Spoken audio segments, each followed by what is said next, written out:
നമസ്കാരം. Meet the leaders പ്രോഗ്രാമിലേക്ക് സ്വാഗതം.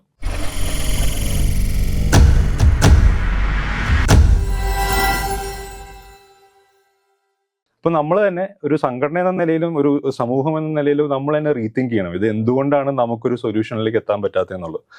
ഈ കനാൽ റിജുവിനേഷൻ എന്ന് പേരിട്ട ഈ കനാൽ നവീകരിക്കുന്ന പദ്ധതിക്ക് ഏറ്റവും തടസ്സം ഇവിടുത്തെ രാഷ്ട്രീയ നേതൃത്വമാണെന്നാണ് പറഞ്ഞിരിക്കുന്നത്. കളക്ടർ ഈ ദിവസങ്ങളിൽ ഫേസ്ബുക്കിൽ ചില ഫോട്ടോ എടുത്ത് ഇദ്ദേഹം എന്താ കോമാളിത്തരം കാണിക്കുന്നു. എറണാകുളം ജില്ലാ കളക്ടർ കോമാളിത്തരം കാണിക്കുന്നത്. കുറെ ആളുകൾ നാട് വിട്ട് പോയിക്കൊണ്ടിരിക്കുന്നു. അപ്പൊ ബാക്കിയുള്ളവർക്ക് ഈ ജനങ്ങളുടെ ക്ഷമ നഷ്ടപ്പെടുന്ന ഒരവസ്ഥയിലേക്ക് കാര്യങ്ങൾ എത്തിക്കൊണ്ടിരിക്കുകയാണ്. ഈ അഴിമതി നടന്നുകൊണ്ട് പോകാൻ പറ്റുന്നതിന് രണ്ട് കാരണങ്ങളുണ്ട്. ഒന്ന്, നമ്മളിപ്പോ തെരഞ്ഞെടുപ്പിലെ വോട്ടിംഗ് ശതമാനങ്ങൾ നോക്കുമ്പോൾ 80% ആളുകളും വോട്ട് ചെയ്യുന്നത് പരമ്പരാഗത രാഷ്ട്രീയ പാർട്ടികൾക്ക് തന്നെയാണ് വോട്ട് ചെയ്തുകൊണ്ടിരിക്കുന്നത്. Absolutely no coordination. അപ്പൊ അവിടെ ഈ കറപ്ഷന്റെ പ്രശ്നം കൊണ്ടുണ്ട്. അപ്പൊ അവിടെ വലിയ പ്രോജക്റ്റുകൾ കൊണ്ടുവരിക, ആ ഫണ്ട് ചെലവാക്കി അപ്പൊ ഇത്ര ശതമാനം അവർക്കൊക്കെ കിട്ടും, ആ ഒരു ആസ്പെക്റ്റിലേക്ക് ചുരുങ്ങുന്നു.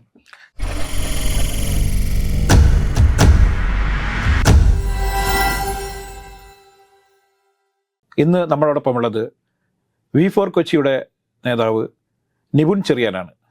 നമസ്കാരം. നമസ്കാരം.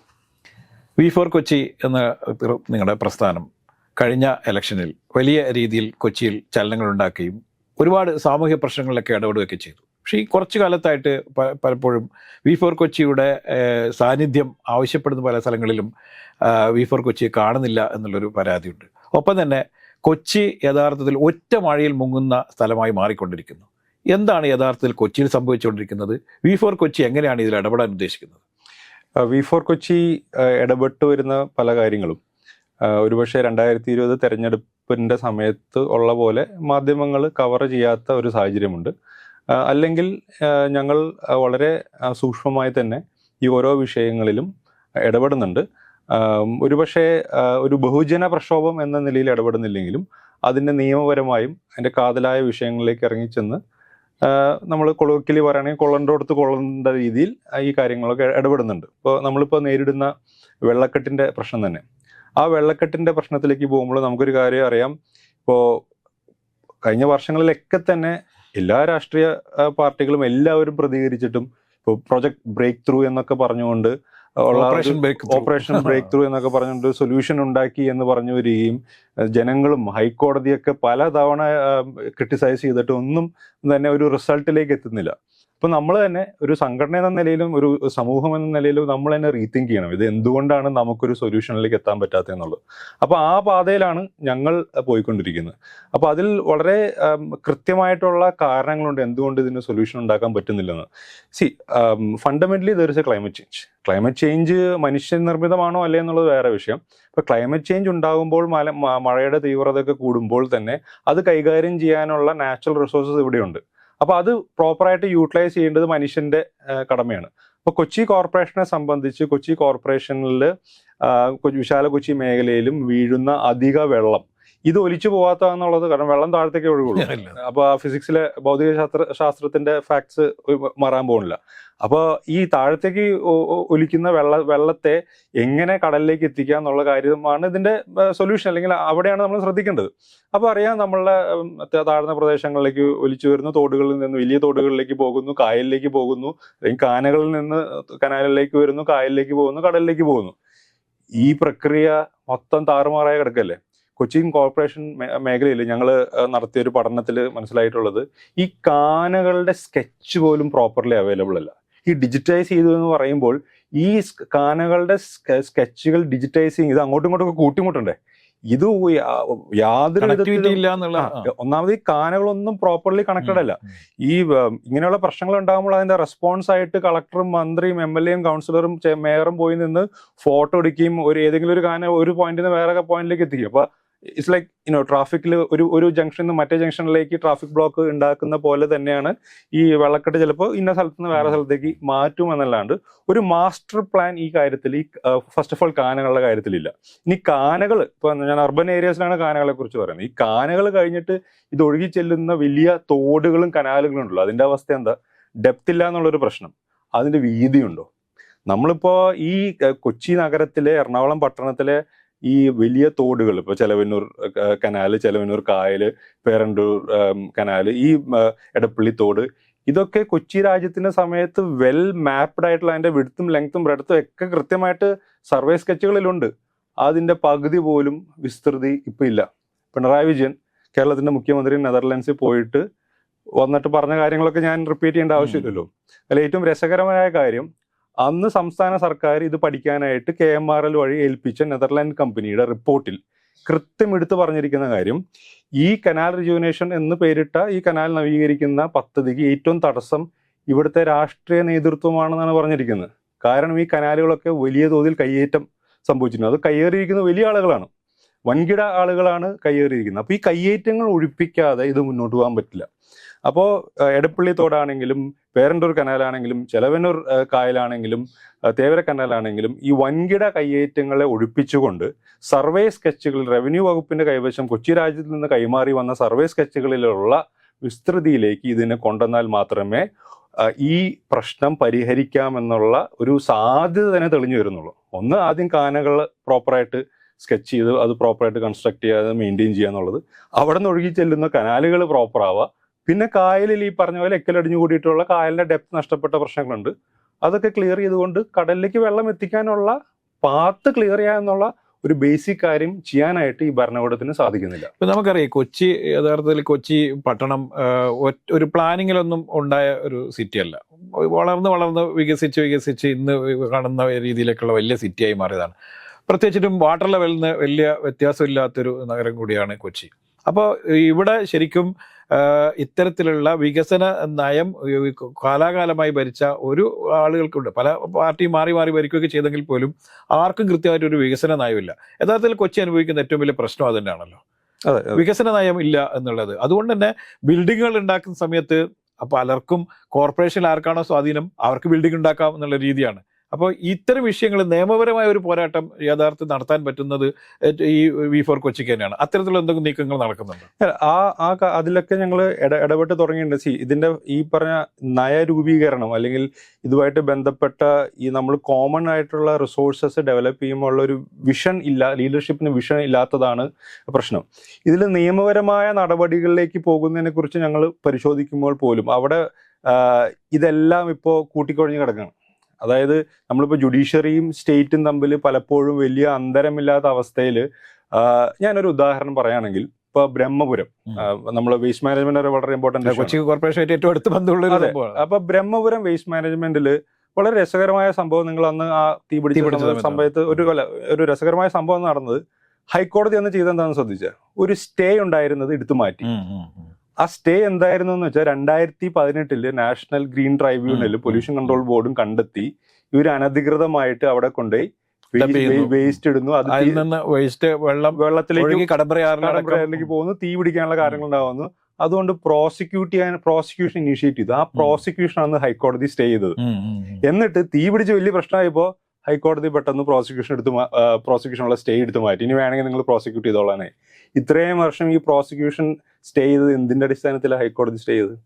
അപ്പോൾ എനിക്ക് സ്വാഭാവികമായിട്ട് തോന്നുന്നത്, ഞാൻ റിയലൈസ് ചെയ്യുന്നത്, ഈ കുറ്റകൃത്യം ചെയ്തുകൊണ്ടിരുന്ന ആളുകൾക്ക് എതിരെയുള്ള നാഷണൽ ഗ്രീൻ ട്രൈബ്യൂണലിന്റെ പ്രോസിക്യൂഷൻ നടപടികൾ ബഹുമാനപ്പെട്ട കേരള ഹൈക്കോടതി സ്റ്റേ ചെയ്ത് വെച്ചുകൊണ്ട് പിന്നെ ഒരു അപകടം ഉണ്ടായപ്പോൾ നമ്മളെ രാഷ്ട്രീയ നേതാക്കൾ പ്രതികരിക്കുന്ന അതേപോലെ തന്നെ ഹൈക്കോടതിയും പ്രതികരിച്ചു.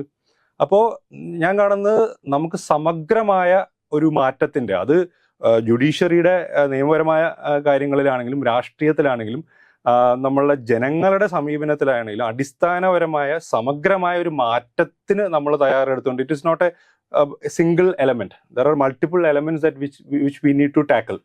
അപ്പോൾ ആ രീതിയിലുള്ള ഒരു മാറ്റത്തിന് ഞങ്ങൾ അതിനുള്ള തയ്യാറെടുപ്പിലാണ്.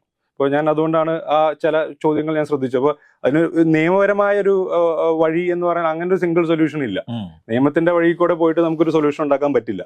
രാഷ്ട്രീയം മാത്രം നമ്മൾ പുറത്തിറങ്ങി രാഷ്ട്രീയ പ്രതിഷേധങ്ങൾ നടത്തിയത് കൊണ്ട് മാത്രം ഒരു സൊല്യൂഷൻ ഉണ്ടാക്കാൻ പറ്റില്ല. നമ്മൾ കുറച്ചും കൂടി ഒരു ഹയർ ലെവലിൽ അല്ലെങ്കിൽ ലാർജർ സ്കെയിലിൽ ഈ പല കാര്യങ്ങളെയും കൂട്ടിണക്കി കൊണ്ടുള്ള, ഇതിനെല്ലാം കൂട്ടിച്ചേർത്തുകൊണ്ടുള്ള ഒരു റെസ്പോൺസിന് സൊസൈറ്റി തയ്യാറെടുക്കണം. V4 കൊച്ചി ആ ഒരു തയ്യാറെടുപ്പിലാണ്.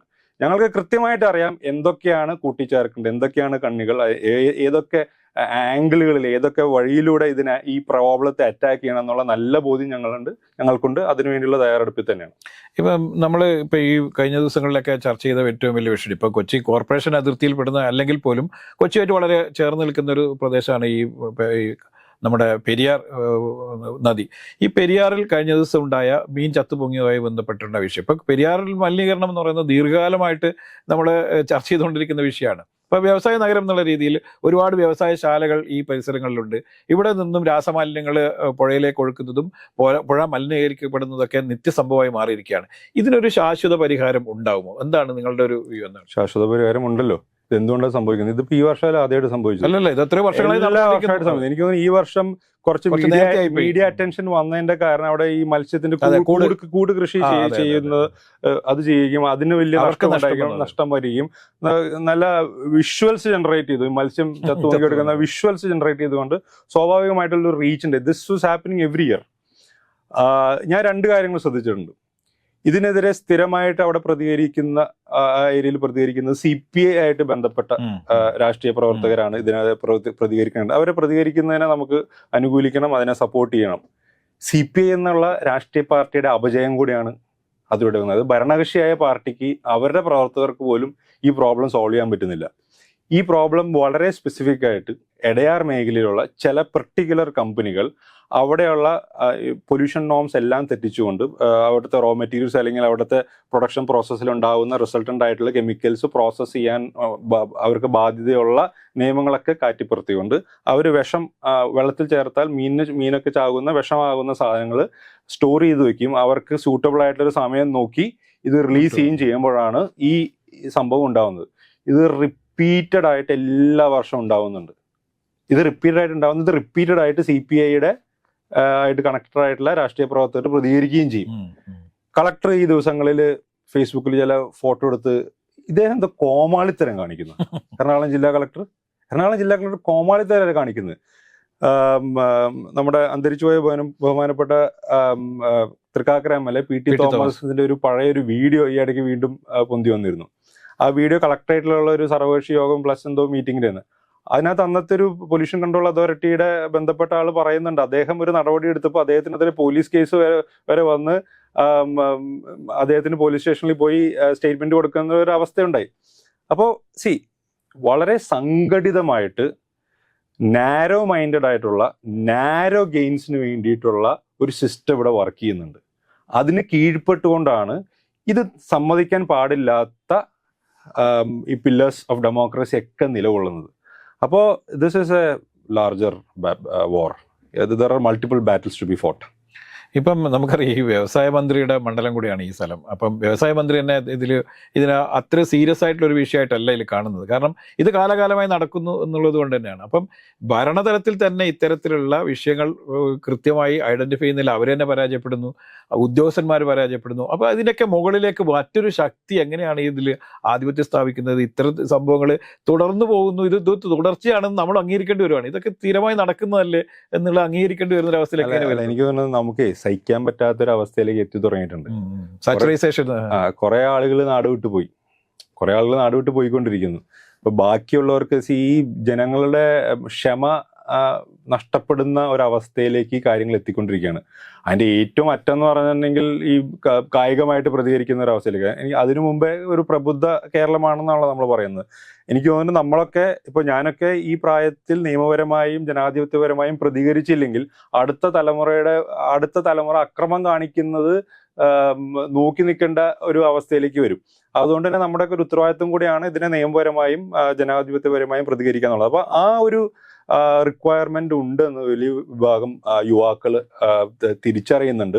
എനിക്ക് തോന്നുന്നു അപ്പോൾ അതുകൊണ്ട് തന്നെ നമ്മളെയൊക്കെ തടയാനുള്ള സ്ട്രാറ്റജി എന്ന് പറഞ്ഞിട്ടുണ്ടെങ്കിൽ ജനങ്ങൾ ഈ വിഷയം കമ്മ്യൂണിക്കേറ്റ് ചെയ്യാതിരിക്കും, ജനങ്ങൾ ഈ വിഷയം ചർച്ച ചെയ്യാതിരിക്കും, ജനങ്ങൾക്ക് ഇതിനെക്കുറിച്ചുള്ള ഒരു അവബോധം വരാതിരിക്കും, എങ്ങനെയാണ് പ്രതികരിക്കേണ്ടത്. ഇപ്പോൾ വേറൊരു ഉദാഹരണം, നമ്മുടെ RTI ആക്ട് പ്രകാരം എങ്ങനെയാണ് ജനങ്ങളെ വിവരശേഖരണത്തിൽ നിന്നൊക്കെ തടസ്സപ്പെടുത്തുന്നതിന് ഒരു ഉദാഹരണം ഞാൻ പറഞ്ഞു. RTI ആക്ട് പ്രകാരം ഒരു പോയിന്റ് വരെ നമുക്ക് ഇപ്പോൾ വില്ലേജ് ഓഫീസിലെ രേഖകളൊക്കെ 2 രൂപ കിട്ടുമായിരുന്നു. പിന്നെ എനിക്ക് തോന്നുന്നു ഹൈക്കോടതിയിൽ നിന്ന് ഒരു വിധി സമ്പാദിച്ചു. അതായത് വില്ലേജ് ഓഫീസിലെ രേഖകളൊക്കെ മറ്റേ 200 രൂപ 300 രൂപ സ്റ്റാമ്പ് വെച്ചിട്ട് RTI പ്രകാരമാണെങ്കിലും കൊടുക്കാൻ പറ്റുള്ളൂ എന്നൊരു ഓർഡർ. അതിന് എനിക്ക് തോന്നുന്നു ആരും ചലഞ്ച് ചെയ്ത് സുപ്രീം കോടതിയിൽ പോയിട്ടില്ല. That is something which needs to be challenged. അത് RTI എന്നുള്ള വിവരാവകാശ നിയമത്തെ അട്ടിമറിക്കലാണ്. ഡോക്യുമെന്റ്സിന്റെ കോപ്പി കൊടുത്തിട്ട് റവന്യൂ ഉണ്ടാക്കലാണോ റവന്യൂ വകുപ്പിന്റെ പണി? അതല്ലല്ലോ റവന്യൂ വകുപ്പിന്റെ പണി. ഇത് പബ്ലിക് ഡോക്യുമെന്റ് ആണ്. When it is a public document അത് പബ്ലിക്കിന്റെ ചാർജ് ചെയ്യാൻ പാടില്ലല്ലോ. അപ്പൊ ഞാൻ അതിനെ കാണുന്നത് കൃത്യമായിട്ട് ഹൈക്കോടതിയൊക്കെ തെറ്റിദ്ധരിപ്പിച്ചുകൊണ്ട് ജനങ്ങൾ ഈസി ആയിട്ട് ഈ സർക്കാർ സംവിധാനങ്ങളിലുള്ള വിവരങ്ങൾ ആക്സസ് ചെയ്യുന്നതിനെ തടയാനുള്ള ഒരു ശ്രമം തന്നെയാണ്. അപ്പൊ അത്തരം ശ്രമങ്ങളിലൂടെ അത്തരം അണ്ടർ ദി ബെൽറ്റ് ടാക്ടിക്സ് ആണ് ഇന്ന് ഭരണകൂടത്തെ കൈകാര്യം ചെയ്യുന്ന ആളുകൾ ഉപയോഗിച്ചുകൊണ്ടിരിക്കുന്നത്. അതിന്റെ ഒരു ലിമിറ്റിലേക്ക് നമ്മൾ എത്തി എന്ന് തന്നെയാണ് എനിക്ക് സേവനങ്ങൾ തീർത്തും പണം കൊടുത്ത് തന്നെ സേവനങ്ങൾ നേടുക എന്നുള്ള ഒരു അവസ്ഥയിലേക്ക് പോകുന്നത് ലോകബാങ്കിന്റെ ഒക്കെ ചില നിർദ്ദേശപ്രകാരം നടക്കുന്ന ഒരു സംഭവമാണ്. ഇപ്പൊ നോക്കൂ, ഈ കൊച്ചിയിലെ തന്നെ വെള്ളം വിതരണം, അത് കുടിവെള്ള വിതരണം ചില സ്വകാര്യ ഏജൻസികളെ ഏൽപ്പിക്കാനുള്ള ശ്രമങ്ങൾ നടക്കുന്നു. അത്തരത്തിലുള്ള വലിയ നീക്കങ്ങൾ ഇവിടെ നമ്മൾ നടക്കുന്നുണ്ട്. ഇപ്പൊ നമ്മളത് അറിയാത്ത പോകുന്നതാണ്. ഇപ്പം ഈ ബ്രഹ്മപുരത്തെ കേസ് തന്നെ പറഞ്ഞു. ഇപ്പൊ ബ്രഹ്മപുരത്തെയുള്ള മാലിന്യങ്ങൾ ഉപയോഗിച്ചുകൊണ്ട് വൈദ്യുതി നിർമ്മിക്കാൻ വേണ്ടിയിട്ടായിരുന്നു പദ്ധതി ഇട്ടുണ്ടായിരുന്നു. ഇവിടെ പോയത് പലതരത്തിൽ പണം കൊടുത്ത് ആളുകൾ പലപ്പോഴായിട്ട് പല ഏജൻസികൾക്ക് പണം കൊടുക്കുന്നു, പദ്ധതി നടപ്പിലാവുന്നില്ല. അപ്പൊ ഇതിന്റെയൊക്കെ പുറകിൽ വലിയ അഴിമതി നടക്കുന്നുണ്ട്. ഇതൊന്നും ആളുകളെ യഥാർത്ഥത്തിൽ ഈ നഗരത്തിലെ ആളുകളെ സംബന്ധിച്ചിടത്തോളം അതൊരു വിഷയമല്ല. കാരണം നഗരത്തിൽ ഈ പല സ്ഥലത്തുനിന്നായി വന്ന് താമസിക്കുന്ന ആളുകളാണ്. ബ്രഹ്മപുരത്ത് നിന്ന് സംഭവിക്കുന്നത് അവർക്ക് വിഷയമല്ല. പക്ഷേ ബ്രഹ്മപുരത്തും പരിസരത്തും താമസിക്കുന്ന ഒരു വലിയ ദീർഘകാലമായിട്ട് വലിയ ദുരിതത്തിലാണ്. ഇത് വൈദ്യുതി ഉൽപ്പാദിപ്പിക്കുക എന്ന് പറഞ്ഞുകൊണ്ട് പലപ്പോഴായിട്ട് പണം കൊടുത്ത് ഏതാണ്ട് 5 കോടി രൂപയുടെ പദ്ധതിയൊക്കെ നടപ്പിലാക്കാൻ വേണ്ടി പദ്ധതി ഇട്ടിരുന്നു. അതൊക്കെ എവിടെ പോയി എന്നുള്ള ആരും നിശ്ചയമില്ല. അപ്പോൾ ഈ ഇത്തരത്തിലുള്ള വലിയ അഴിമതികൾ നടന്നുകൊണ്ടേയിരിക്കുന്നുണ്ട്. ഇതിനെങ്ങനെയാണ് ഈ V4 കൊച്ചി കാണുന്നത്? ഈ അഴിമതി നടന്നുകൊണ്ട് പോകാൻ പറ്റുന്നതിന് രണ്ട് കാര്യങ്ങളുണ്ട്. ഒന്ന് നമ്മളിപ്പോ തെരഞ്ഞെടുപ്പിലെ വോട്ടിംഗ് ശതമാനങ്ങൾ നോക്കുമ്പോൾ 80% ആളുകളും വോട്ട് ചെയ്യുന്നത് പരമ്പരാഗത രാഷ്ട്രീയ പാർട്ടികൾക്ക് തന്നെയാണ് വോട്ട് ചെയ്തുകൊണ്ടിരിക്കുന്നത്. അപ്പൊ വീണ്ടും വീണ്ടും ഇവരെ തന്നെയാണ് തെരഞ്ഞെടുത്തുകൊണ്ടിരിക്കുന്നത്. ഈ തെരഞ്ഞെടുക്കപ്പെടുന്ന നേതാക്കൾക്ക് വ്യക്തിപരമായോ അല്ലെങ്കിൽ ആ പാർട്ടികൾക്കോ വളരെ കൃത്യമായ വോട്ട് ബാങ്ക് ഉണ്ട് എന്നുള്ള ഒരു ബോധ്യമുണ്ട്. അങ്ങനെ ഒരു വോട്ട് ബാങ്ക് ക്രിയേറ്റ് ചെയ്യുന്ന ജാതിപരമായ മതപരമായിട്ടുള്ള ഫാക്ടേഴ്സ് നമ്മുടെ സൊസൈറ്റിയിൽ നിലനിൽക്കുന്നുണ്ട്. അപ്പോൾ ഇതൊക്കെ നിലനിൽക്കുമ്പോൾ ഞങ്ങൾ അധികാരത്തിൽ വരും, അല്ലെങ്കിൽ ഇന്ന ആൾ അധികാരത്തിൽ വന്നാൽ ഞങ്ങൾക്ക് ഇന്ന മാർഗത്തിലൂടെ അധികാരത്തിൽ ഇടപെടാൻ പറ്റും എന്ന് മറ്റേ കക്ഷിക്കും ഒക്കെ കൃത്യമായ അവർക്ക് ധാരണയും ഉറപ്പും ഉള്ളതുകൊണ്ട് എന്തും കാണിക്കാം എന്നുള്ള ഒരു അവസ്ഥയിൽ എത്തിയിട്ടുണ്ട്. അപ്പൊ ഈ എന്തും കാണിക്കാമെന്നുള്ള ഒരു അവസ്ഥയിൽ ഇവർ നിൽക്കുമ്പോൾ തിരിച്ചടിക്കാനുള്ള ഒരു സംവിധാനങ്ങൾ സാധാരണക്കാർക്ക് ഇല്ല എന്നുള്ളതാണ് പണ്ടുകാലം എന്ന് ഞാൻ ഉദ്ദേശിക്കുന്നത് നമ്മുടെ സ്വാതന്ത്ര്യത്തിന് ശേഷം ജനങ്ങളുടെ ഭാഗത്തു നിന്ന് തിരിച്ചടിച്ചിരുന്ന രാഷ്ട്രീയ പാർട്ടികൾ ഇന്ന് ജനങ്ങളോടൊപ്പം ഇല്ലാത്തൊരവസ്ഥയുണ്ട്. അപ്പോൾ അതിന്റെ സ്വാഭാവികമായിട്ടുണ്ടാകുന്ന ഒരു പെട്ടെന്നുള്ള ഒരു റിയാക്ഷൻ ആയിരുന്നു 2020 V4 കൊച്ചി എന്ന് പറയുന്ന സാധനം. ഇപ്പോ സംഭവിച്ചുകൊണ്ടിരിക്കുന്നത് പെട്ടെന്നുള്ള റിയാക്ഷൻ അല്ല. We are preparing. ഞങ്ങൾ പ്രിപ്പയർ ചെയ്യുന്ന ഒരു സൂചന മാത്രമാണ്. ഞങ്ങൾ മാത്രമല്ല പ്രിപ്പയർ ചെയ്യുന്നത്, ഇവിടെ ജനങ്ങളും പ്രിപ്പയർ ചെയ്യുന്നുണ്ട്. അപ്പോൾ ഇലക്ഷന് കുറച്ച് മാസങ്ങൾക്ക് മുമ്പാണ് ഇപ്പൊ V4 കൊച്ചി രൂപീകരിച്ചപ്പെട്ടതെന്നുള്ള ഒരു യാഥാർത്ഥ്യമാണ്. ഇപ്പൊ അങ്ങനെയല്ല സംഭവിച്ചുകൊണ്ടിരിക്കുന്നത്. അപ്പോൾ അത് ഒരു പെട്ടെന്നുള്ള സ്വാഭാവികമായിട്ട് റിയാക്ഷൻ വരികയും അതിൽ നിന്ന് പാഠങ്ങൾ ഉൾക്കൊണ്ടും ഒരു ചിട്ടയുള്ള ഒരു സംഘടനാ സംവിധാനം വളർന്നു വരുന്നുണ്ട്.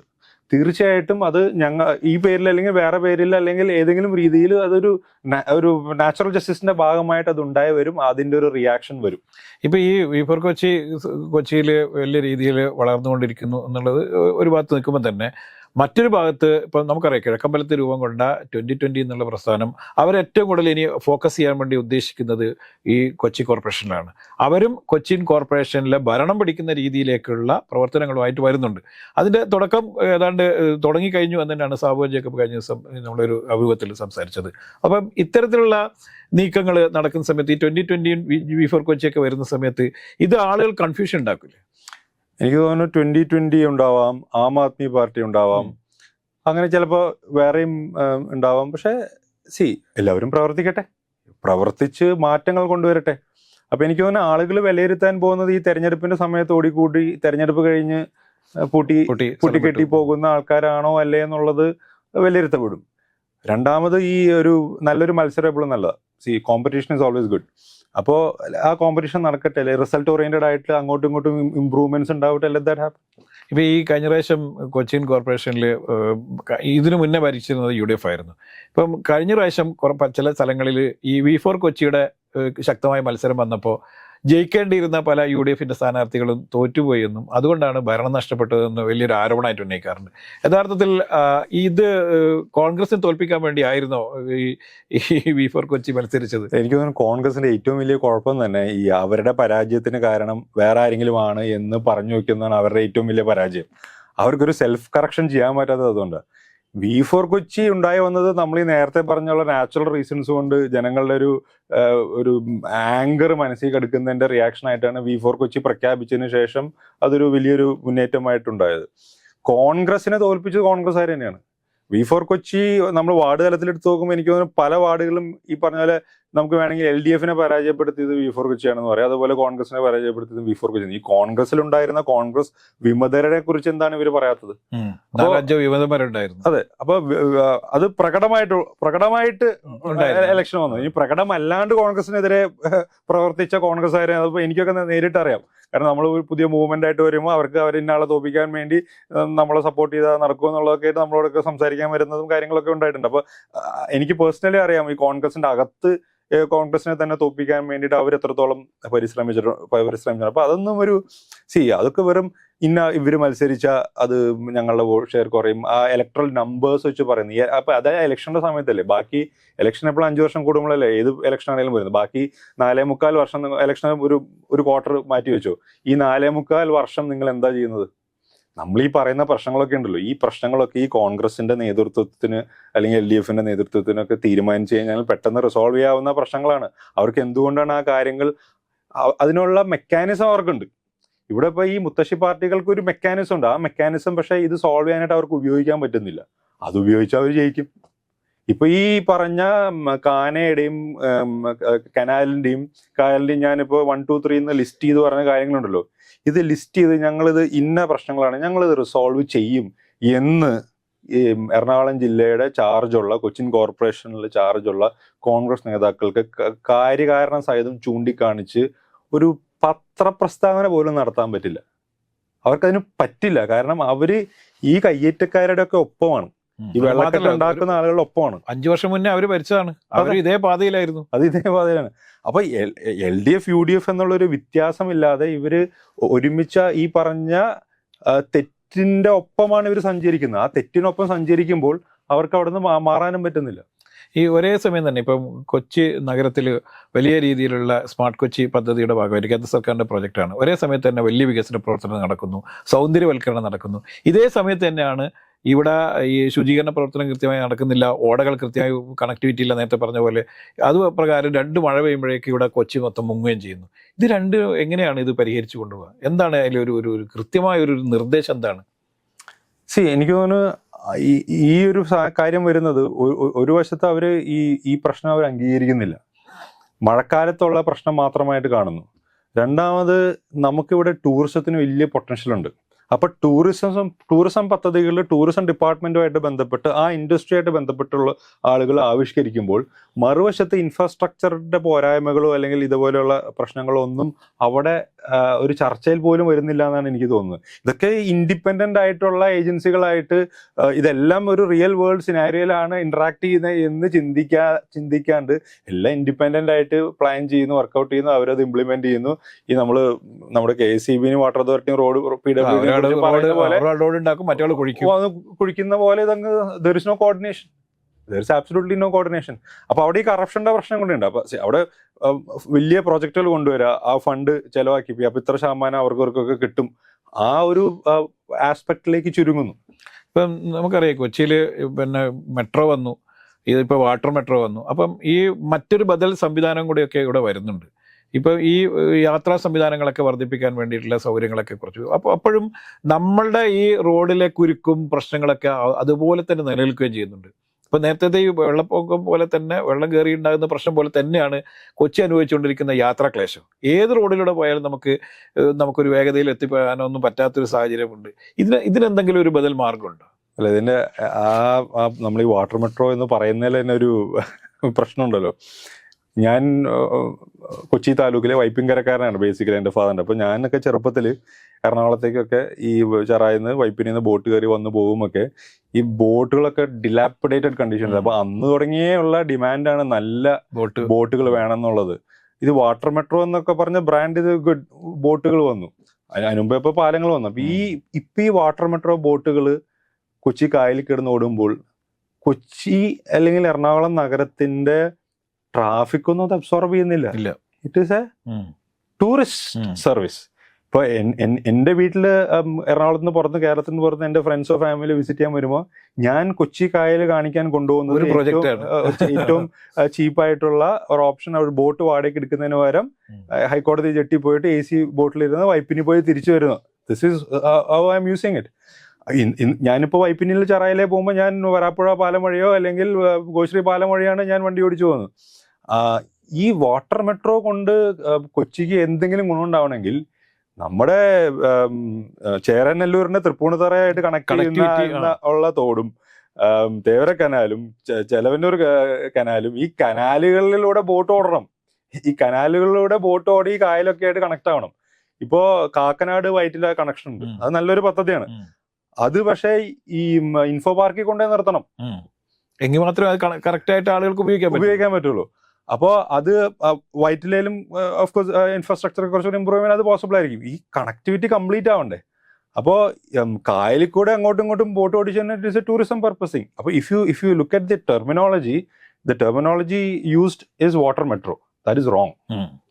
It is only tourism project. ഇവിടെ കൊച്ചി നഗരത്തിന്റെ ഒരു ട്രാഫിക്കിന്റെ റോഡ് ട്രാഫിക്കിലുള്ള ഇമ്പാക്ട് കുറയ്ക്കത്തക്ക രീതിയിൽ ഒരു വോളിയം അബ്സോർബ് ചെയ്യാനുള്ള ഒരു സാധനം വാട്ടർ മെട്രോയിലില്ല. ഈവൻ നമ്മുടെ മെട്രോ ട്രെയിൻ പോലും ഇഫ് യു ലുക്ക് അറ്റ് കുറച്ചുകൂടി ഡീപ്പായിട്ട് നോക്കി കഴിഞ്ഞാൽ ഇപ്പോൾ ഈ ഇൻഫോ പാർക്കിലേക്കൊക്കെ കണക്ടിവിറ്റി വരുമ്പോൾ തൃപ്പൂണിത്തുറയിലേക്കൊക്കെ വന്നപ്പോൾ കുറച്ചുകൂടി യൂട്ടിലിറ്റി കൂടി. ആ തുടക്കത്തിൽ അത് സർവ് ചെയ്തിരുന്നത് എറണാകുളത്തേക്കും കൊച്ചിയിലേക്കും ഷോപ്പിങ്ങിന് വരുന്ന ആളുകളുടെ റിക്വയർമെന്റ് ആണ്. അതായത് ആ ടൂറിസം ഇൻഫ്ലോയിനെയാണ് അത് കേറ്റർ ചെയ്തിരുന്നത്. അതുകൊണ്ടാണ് അതിനെ ചുറ്റിപ്പറ്റി ഇപ്പൊ കാക്കനാട് അടക്കം ഒരു സൂപ്പർ മാർക്കറ്റ് നിർമ്മിച്ച് അതിനുള്ള പദ്ധതി. അപ്പൊ നമ്മള് എറണാകുളം ജില്ലയിൽ നിന്ന് പുറത്ത് വരുന്നു, ലുലുമാളിൽ പോകുന്നു, മെട്രോ കയറിയുന്നു, കറങ്ങി തിരിച്ചു പോകുന്നു. അപ്പോൾ കുറെയൊക്കെ ഈ പദ്ധതികളൊക്കെ ഉണ്ടാക്കിയിരിക്കുന്നത് ടൂറിസം എന്നുള്ള വലിയൊരു ബിസിനസ് ഒരു ഓപ്പർച്യൂണിറ്റി എന്ന്. അപ്പൊ ടൂറിസം എന്ന് പറയുമ്പോൾ ഒരു ടൂറിസ്റ്റിന് വന്നു പോകുമ്പോൾ കൊച്ചിയുടെ മോശം വശങ്ങൾ കാണണമെന്നില്ല. ഒരു കായൽ കണ്ടു, കായലിന്റെ ഒരു ഭാഗം കണ്ടു, അത് ടൂറിസ്റ്റിന് അതൊരു സാറ്റിസ്ഫൈങ് ആയിരിക്കാം, ടൂറിസം റവന്യൂ കിട്ടുമായിരിക്കും. ബട്ട് അത് ജനജീവിതമായിട്ട് അതിന് യാതൊരു റിയാലിറ്റിയായിട്ട് യാതൊരു ബന്ധമില്ല. ഇപ്പം നമ്മൾ ഈ ടൂറിസത്തെ കുറിച്ച് സംസാരിക്കുമ്പോൾ തന്നെ നമ്മളെപ്പോഴും കൊച്ചി എന്നുള്ളത് നമ്മൾ സംസാരിക്കുമ്പോഴൊക്കെ കൊച്ചിൻ കോർപ്പറേഷനെ കുറിച്ച് സംസാരിക്കുമ്പോൾ കൊച്ചി നഗരത്തെക്കുറിച്ച് മാത്രം സംസാരിക്കുന്നത്. ഇപ്പോൾ എല്ലാ എറണാകുളം നഗരത്തെക്കുറിച്ച് മാത്രം സംസാരിക്കുന്നത്. യഥാർത്ഥത്തിൽ നമ്മൾ ഈ ഫോർട്ട് കൊച്ചി, മട്ടാഞ്ചേരി പോലുള്ള ഈ ടൂറിസം പ്ലേസുകളെയൊന്നും നമ്മൾ ഒരിക്കലും സംസാരിക്കാറില്ല. അവിടത്തേക്ക് ഈ ടൂറിസത്തിന് ഭയങ്കര പൊട്ടൻഷ്യൽ ഉണ്ട് എന്ന് പറയുമ്പോഴും ടൂറിസം വികസനം ഇപ്പോഴും അകലെയാണ്. ശരിക്കും അതാരും പരിഗണിക്കുന്നില്ല. കൊച്ചി നഗരത്തിന്റെ വളർച്ചയെക്കുറിച്ച് മാത്രം നമ്മൾ സംസാരിക്കുന്നത്. ഇത്തരം സാധ്യതകളും കൂടി കണ്ടറിഞ്ഞുകൊണ്ടുള്ള ഇപ്പം നമുക്ക് നോക്കൂ, ഫോർട്ട് കൊച്ചി ബീച്ചിലൊക്കെ പോയി കഴിഞ്ഞാൽ ഫോർട്ട് കൊച്ചി ബീച്ച് ഇല്ലാതായിക്കൊണ്ടിരിക്കുകയാണ്, കടൽ കയറി മൊത്തം പോയിക്കൊണ്ടിരിക്കുകയാണ്. അപ്പൊ ഇത്തരം സാധ്യതകളും കൂടി നമ്മൾ പരിഗണിക്കപ്പെടേണ്ടതല്ലേ? അത് ഡെഫിനറ്റ്ലി. ഇതെല്ലാം നമ്മൾ എനിക്ക് നേരത്തെ പറഞ്ഞ ഒരൊറ്റ പോയിന്റ് ഉണ്ട്, ഒരു കോർഡിനേഷൻ ഇല്ല. ഇതൊക്കെ ഇൻഡിപെൻഡന്റ് ആയിട്ട് ഓരോ പദ്ധതികൾ ഇടുന്നു. ആ പദ്ധതികളിൽ പോലും ഒരു സമഗ്രമായിട്ടുള്ള ഒരു വിശകലനം അവിടെ നടക്കുന്നില്ല, ഒരു വിഷൻ ഇല്ല. അല്ലെങ്കിൽ 25 വർഷം കഴിഞ്ഞിട്ട് എന്തായിരിക്കും എന്നുള്ളതില്ല. ഈ ഇതിനകത്ത് ഇത് നമ്മൾ എന്തുകൊണ്ട് ഇവിടെ ഇരുന്ന് ചർച്ച ചെയ്യുന്നുള്ള ഒരു ക്വസ്റ്റ്യൻ ഉണ്ട്. നമ്മൾ എന്തുകൊണ്ട് അതിന് നമ്മുടെ ഒരു വാല്യൂ സിസ്റ്റം ഉണ്ടല്ലോ. നമ്മൾ മനസ്സിലാക്കേണ്ടത് ഇപ്പോൾ ഒരു ശരാശരി മലയാളിക്ക് ഈ ഇത്രയും ചരിത്രത്തിന്റെ ബാക്ക്ഗ്രൗണ്ടിലൂടെ കടന്നു വന്ന ഒരു ശരാശരി മലയാളിയുടെ ഒരു വാല്യൂ സിസ്റ്റം അനുസരിച്ച് നമ്മൾ ആഗ്രഹിക്കുന്ന, നമ്മൾ ആവശ്യപ്പെടുന്ന നിലവാരം നമുക്ക് നമ്മുടെ നഗരങ്ങളിലും നമ്മുടെ ഗ്രാമങ്ങളിലും ലഭിക്കുന്നില്ല എന്നുള്ള ഒരു ഗുരുതരമായ ആ പ്രശ്നം തീവ്രമായി കഴിഞ്ഞു. അപ്പൊ ഞാൻ അതിനെയാണ് അങ്ങനെയാണ് എന്തുകൊണ്ട് നമ്മുടെ വാല്യൂ സിസ്റ്റം അനുസരിച്ചുള്ള ഒരു ക്വാളിറ്റി ഓഫ് ലൈഫ് നമുക്കിവിടെ ലഭിക്കുന്നില്ല പറ്റുന്നില്ല എന്നുള്ള ഒരു ക്വസ്റ്റ്യൻ ഉണ്ട്. അത് ഈ പറഞ്ഞ അതിന്റെ ഒരു ആൻസർ എന്ന് പറഞ്ഞു കഴിഞ്ഞിട്ടുണ്ടെങ്കിൽ ഈ പറഞ്ഞ റിസോഴ്സസിനൊക്കെ കൈകാര്യം ചെയ്യാനായിട്ട് നമ്മളെ ഏൽപ്പിച്ചിരിക്കുന്ന the elite, the political elite, ആ പൊളിറ്റിക്കൽ എലീറ്റിന്റെയും പൊളിറ്റിക്കൽ എലീറ്റ് എന്ന് പറയുമ്പോൾ it is not only the political party leaders, അങ്ങനെ മാത്രം നമ്മൾ കാണരുത്.